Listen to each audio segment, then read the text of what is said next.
focus on your savings rate. So regardless of what you're making, focus on your savings rate, which is basically your savings over your annual income. All right, that's the number one, as far as I'm concerned, that's the number one thing you can control in your life. All right.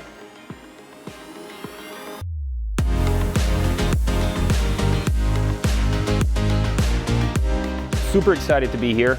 Actually excited enough that I wore a collared shirt, which is like as formal as you get as an early retiree in Florida. So my name is Stan, as you know. I'm basically a fire enthusiast. It was a huge transformation for us. It was a big part of our lives. I have no social media presence. Super happy not to. You can reach out to me on LinkedIn.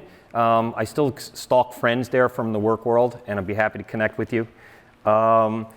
If you see me post online, and I post on several blogs, if you don't see my name, I typically post under the moniker The Crusher. And I would love to tell you that that's because we crushed our fire journey. And I was that smart 10 years ago, but I wasn't. So for those of you who are of a certain age and can remember it, it's actually a reference to Bugs Bunny. So he battles the Crusher in a few episodes.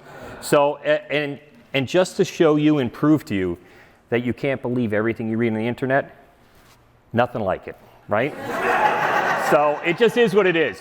So if you see the Crusher, it's probably me. So a little bit about our story. Happily married, still happily married, to a wonderful woman at age 26. We have 3 sons, and by 36 we're done all that heavy lifting. We were always on a certain path. Like we were always earning and saving and investing. It just was part of who we are. And I would say probably by our mid-30s, we're really into that. So like in our late 20s, very early 30s, we're knuckleheads like most people. And then we sort of pivot at age 47. So we really had this journey, which is a slow then fast fire journey. So by age 47, I don't know if that's a midlife crisis, we kind of get serious about fire. Age 52, we hit our FU money, and I'll call it fudge you money for the sake of argument. And I remember the day that the first time I realized we had FU money. I worked for a company, and I worked for a boss who was a pretty good guy. And they had an opening in the Thailand office. And he was stuck. He needed somebody to take the job. It was in Bangkok. And as a younger person, I probably would have taken the job. But by that point, my last son is just about to start college. It's just not the right time. And I turned down the job twice. He came back at me twice and said, he was stuck. I really need you to take this job, whatever. I'll get you a VP title, which at the time was important to me. So he knew all the strings to push. And I turned him down twice because I thought about it and it just wasn't right. And it was like one of the only times in my life that I turned down a promotion. And then several weeks go by. So this goes over 6 weeks. Several weeks go by and he comes back at me and now he's lathered up. He's mad. He still can't fill the job, can't find a person, and I have to take the job. And he says to me, and he knew this was important to me, he says, I'll get you a crap load of money. And by then I was done. And I turned to him, he was getting loud, and I said, I have a crap ton of money. I'm trying to simplify my life. And we kind of parted ways there, and the rest went on. But it was like, I'm like, oh my God, I have FU money. I never thought I had this money. 54, I hit financial independence. 54, COVID happens, I get laid off. It was a great opportunity. I wanted to work for non-financial reasons for 2 more years. I actually went and worked for a startup, which was so refreshing from like working in the corporate America. It was super, super cool. And I'm glad I did it. But then I was like, okay, I'm done. So our story is fundamentally boring. But I will tell you, boring is completely beautiful. So like, and I would say the more mundane and boring parts of your story are, the better story it is, and there's something about simplicity that's just perfect. So what's it like to be a retired crusher? If I haven't talked your ear off about early retirement, catch me in the next couple days. All right, it's fantastic. It's super sweet. But I'm actually not here to talk to you about that today. I want to talk to you about our journey and why we took a path that was kind of slow at the beginning. Even though we were saving and investing and all that stuff, it was kind of slow at the beginning, and why we sped up at the end. So we're all here concerned about financial independence, right? And we all want to get there, whether you want to retire, which for me was intertwined, or whether you want to pivot and do something different. See, because of me, given my age, for me it was like they were very closely intertwined. It doesn't have to be, but for me it was. So we're all trying to get that glorious day, then we wake up and our retirement savings are like, oh my God, look at where we're at. So here I am. I'm a little penguin on my financial independence iceberg there. So this is the one interactive part of the presentation. Who remembers from high school science class what's particularly unique about icebergs and it makes them so dangerous? Okay, absolutely. You can see, you can only see, absolutely. Yes. So absolutely, absolutely. So you can see probably 10 to 15% of the iceberg up top. You don't know how big it is underneath. What I want to talk about is the parts underneath the water. So everybody sees you as financially independent or on your super path to financial independence, and they're like, wow, that person is so lucky, or fill in the blank, whatever. But they don't see these other parts. They don't see your dynamic relationships. They don't see the career path, you know, unless they know you really well. They don't see the sacrifices you make, the spending choices, the savings dedication, right? The failures you make. The one thing I've learned on this journey is if you get the big things right, you can make a ton of mistakes. It's okay. It's okay. So why did we take this path, which is a little untraditional? It's really twofold. So there were things in our lives, right? We're always trying to balance the present you against the future you, right? And at times it gets out of balance and you're focused on the present you, right? And it's spending money, doing fun stuff, and at times you're focused on the future you. For us, as we got into our lives, there were things that were important to us that we wanted to accomplish. It's not for everybody. We wanted to have multiple children, and we did. We wanted to be in a position where my wife could stay home and help raise the kids. And I really appreciate that, and it sounds so like, oh, yeah, of course you did. When we had our first kid, my wife was making more money than me, right? She stepped back from her career, and she liked her job to stay home. And I'm forever grateful for that because it made my life so much easier.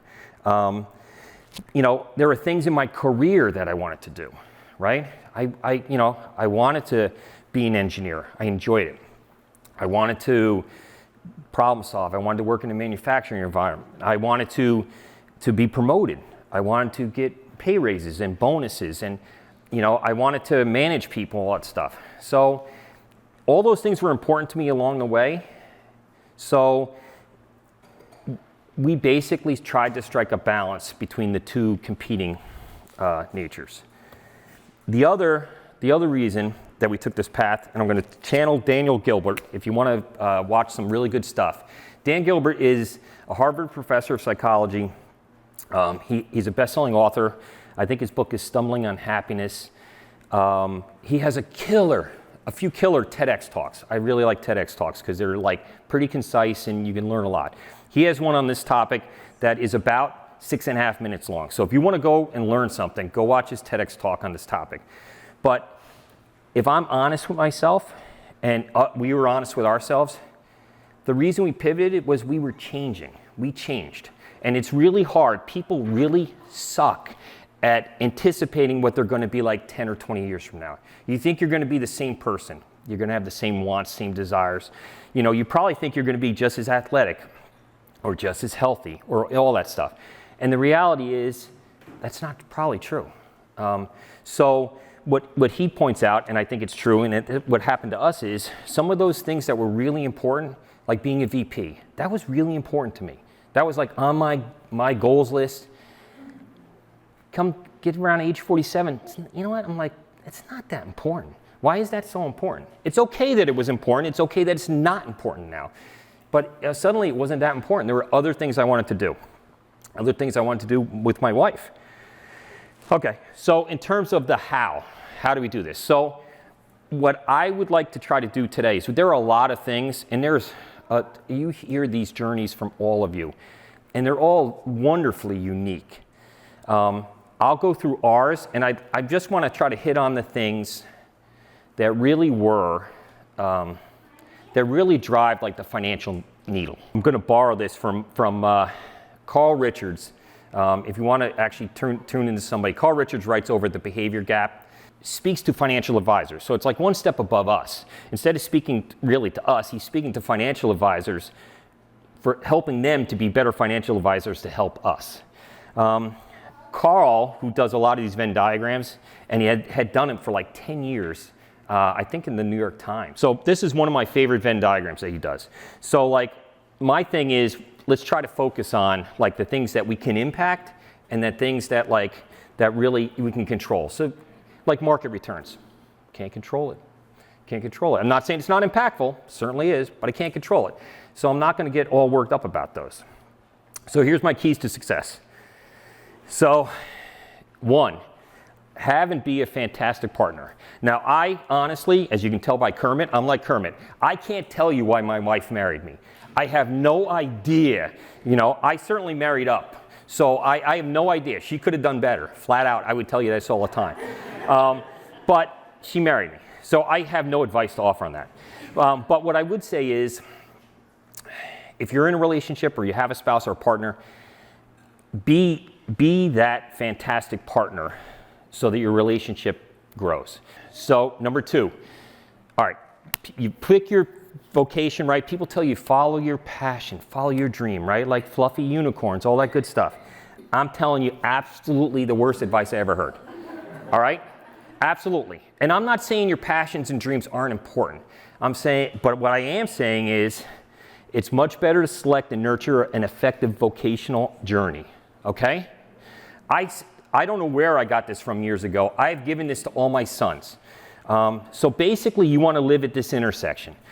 Things that people will pay you to do, things you might be good at, and things that don't suck. All right? So if you can find something in the middle there, that is a great place to live and to start your journey. We were really slow to look at our expenses. Okay? It was probably a miss for us. The reason we were slow is we were always good about paying ourselves first and saving money and investing. And then I was like, well, whatever's left in the checkbook, spend it. I don't care what it gets spent on. Ideally, we probably should have looked at our expenses earlier in the process. And the reason is, and again, to paraphrase Peter Drucker, is things that get measured get managed. So in 2018, we start looking at our expenses. I actually use Empower, which was personal capital, and I just download it once a month into Excel because I'm a nerd and I like doing that. It takes me a half hour a month, so I don't really care. And I enjoy it. So I get to nerd out on a spreadsheet for half an hour a month. So we start on a baseline, and I'm like, let's just see where we're at. I'm not trying to change anything, right? I didn't purposely go out to change anything. That first year, we spent $1,400 at Dunkin' Donuts. Now, I didn't eat $1,400 of donuts, so let's not go crazy. But, so I'm like, and at that time, say a large coffee was probably under $2. I'm like, oh my God, we bought 700 coffees at Dunkin' Donuts. I didn't purposely, mindfully spend that. It's just what we spent. So I was like, maybe I want to look at that. That doesn't sound like where my values are, so let's take a look at that. So, and what we did was, we just slowly started making adjustments. We didn't do anything dramatic. 2020, COVID hits. And so COVID ramps down, it's a lot harder to travel. We still spent on travel. We were the first people at Disney with masks on as soon as they opened the parks, right? We were right there. So we still traveled and did that, but it helped gear down our expenses a bit. And then, but in 2021, when things started opening up, we didn't go back to spending it, you know? So it was super helpful. So in terms of numbers, over those 4 years, $37,000 less in expenses. Now I will tell you, since we've retired, yeah, you spend more money in retirement. And you should. That's why you retired. You know, you didn't retire to just watch the money pile up. Okay, spend mindfully, but spend, for God's sakes, okay? I think sometimes we talk about things in such a way that we're like trying to frugal down to like every penny. So we got the big three: housing, transportation, food. We were pretty good at it. We lived in our starter home because we liked the home, we liked the town, we loved our neighbors. We lived there for 34 years. So number two, spend passionately on things that bring you joy, all right? In all those years, right, before we retired, so we retired in 2022, so 18 to 22, we spent between 10 and 21% of all our money on travel. And lastly, chill on the inconsequential, all right? In terms of moving the needle, in terms of our getting to FI, it probably weren't that important. Focus on your savings rate. So regardless of what you're making, focus on your savings rate, which is basically your savings over your annual income. All right, that's the number one, as far as I'm concerned, that's the number one thing you can control in your life. All right, in terms of career growth, there come a few key points in your life where you have an opportunity to make a sacrifice. And you have to decide if that sacrifice is worth what you'll get out of it at the end of the journey. Invest relentlessly. I will tell you, when I used to interview people, which I've done most of my career, one of the best interview questions I ever heard, and I used all the time, was, what one word or short phrase best describes you? And the truth is, I didn't care what you said. It doesn't matter what you say. It matters that you could think on your feet and come back and tell me something that sounded pseudo-intelligent. It didn't matter. So I've often thought about, like, what's my word? And I think my word is relentless. Like, if I get a hold of something that I'm interested in, I'm obnoxiously relentless, if you want to use a phrase. So in terms of investing, we were pretty relentless, all right? We certainly set up an emergency fund, made sure we're getting paid for it in an online account, and made sure some of that cash was there. Because even though that's a bit of a drag on your investment portfolio, the fact that you're not going to run up a credit card interest and stuff, which is a huge drag on your portfolio, right? I think it's absolutely advantageous to be gritty, especially as you get closer on your journey to, like, wherever you want to be. Again, whether it's retirement or if it's pivoting to something that you're passionate about. So I love spreadsheets. I have a net worth statement. I use it to do asset allocation projections. Say, like, hey, 10 years from now, if the market returns 4, 6, 8%, where are we going to be? I've used 1 million online calculators, all right, for retirement purposes. They're all inherently, now, the ones that are even better are inherently flawed, right? There's a lot of assumptions behind the scenes. They go at things differently. Some use historical data, some use Monte Carlo simulations. So what I did to make myself feel better is I just found 6 or 7 of them that I thought were like the best, and I run them all. And I said, if all these say you're good, you're probably good. And if all these say you're not good, you're probably not good. So it was just real simple, instead of getting hung up on any particular one. And some of them are real sophisticated. I was talking to somebody today about Big Earn's spreadsheet one. That's the one gentleman, like, if I read one of his blog posts, I gotta read it 3 times before I go, I got it. I got what he's saying. But his thing is super sophisticated. So I use them all. And then, as we got closer to retirement, you need to be able to build your paycheck. I don't have a side hustle. I don't want a side hustle. It sounds like a job for me, okay? And so I don't want that. So, but you need to be able to generate a paycheck every month, right? Like my wife, again, security, not real happy, no paycheck. So I basically set up a loosely cash flow analysis to, like, even just on an annual basis. We have money in taxable accounts, we have money in tax deferred accounts, we have money in tax-free accounts. Where is the money coming from this year to fund your lifestyle? So you can't just say, I'm going to spend down 4%. Like, where do you want to take the 4%? Now you're at the point where you have to say, where is the 4% coming from? So I set that up. Craft your Get a Life tree. So there's a wonderful book by Ernie Zielinski, How to Retire Happy, Wild, and Free, right? I highly recommend it. There's not one darn number in the book. So, like, for all the finance books that you read, that there's numbers in there, and I love those. Nerd, love them. There's not one number in there. And what he's trying to talk to you about is how to craft your future life, right? So basically, you're building a tree, a living organism, and there's limbs on the tree. There's activities that turn you on now that you're interested in. Personal finance, boom, right there. There's activities that turned you on in the past that you don't do anymore. I used to brew beer. I like brewing beer. It's a lot of work, but it interested me at one time. There's new activities you thought about doing, but you've never done for whatever reason.